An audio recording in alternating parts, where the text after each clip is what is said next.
おかえりなさい。幸せ右脳へ。今回も意識変容の仕組みについてお話しします。このカードは内へ。螺旋の2周目が始まりました。2周目の旅はこれまでの旅を逆行するように進みます。思考と連動する働きの可視化の一つ、方向フィルター。これは意識を外側の世界へと方向づける力です。思考をすればするほど意識は外側へと向かいます。自分自身の内面について考えても、それは外的世界の中での自己イメージを形作る結果になります。思考があるとき、どうやってもあなたは生命の外側に出てしまいます。この方向フィルターを打ち消すには、内側へ向かう意識の動きです。思考ではなく、感じることを意図します。感じることに動きを伴うことで、集中が途切れないようにします。大切なのは、これで一時的に方向フィルターが消え、逆方向の旅が始まっても、それが脳神経の回路に確立するまで続けることです。あなたのあり方のすべては脳神経に回路があります。違うあり方を選ぶとき、これまでのあり方の回路が消えて、新しい回路に接続するまで続けることが必要です。ここでは時間と熱心さ、過程を楽しむ気持ちが大切です。胸のあたりがあなたの意識の中心になれば、自在に頭部から胸へと意識をスライドできるようになります。内へ向かう回路が確立されても、あなたが思考を失うことはありません。思考があなたを掴んで離さないことがなくなるだけなのです。そして思考が消えた空間に生命が満ちてきます。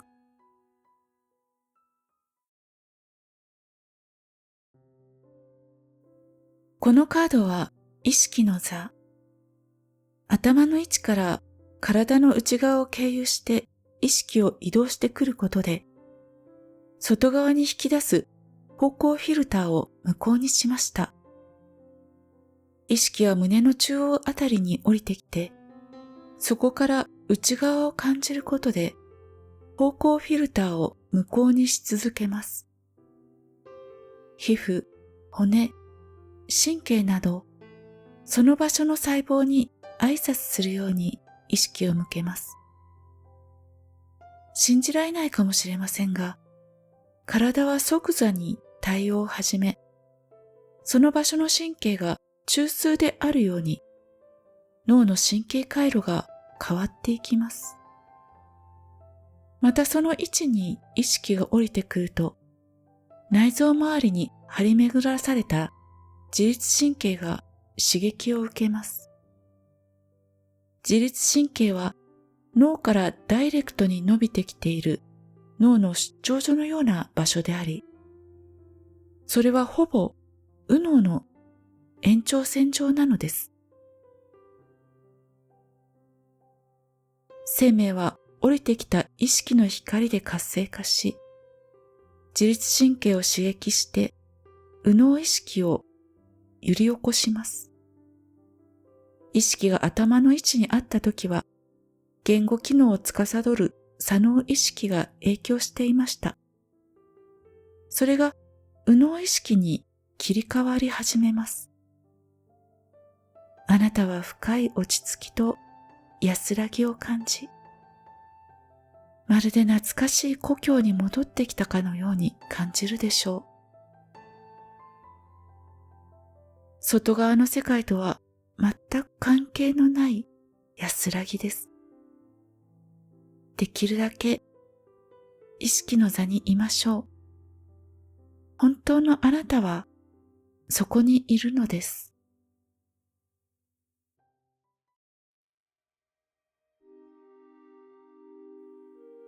このカードは共鳴。意識を頭の位置から胸の中央にある意識の座へ移動してくると、意識そのものに変化が現れます。頭の位置では意識の隔壁が強く、隔てていた生命と意識がごく薄い境界で出会います。その場所で次第に意識と生命が共鳴し始めるのです。顔の位置には外の世界と混じり合い育ててきた意識の仮面がまだ存在します。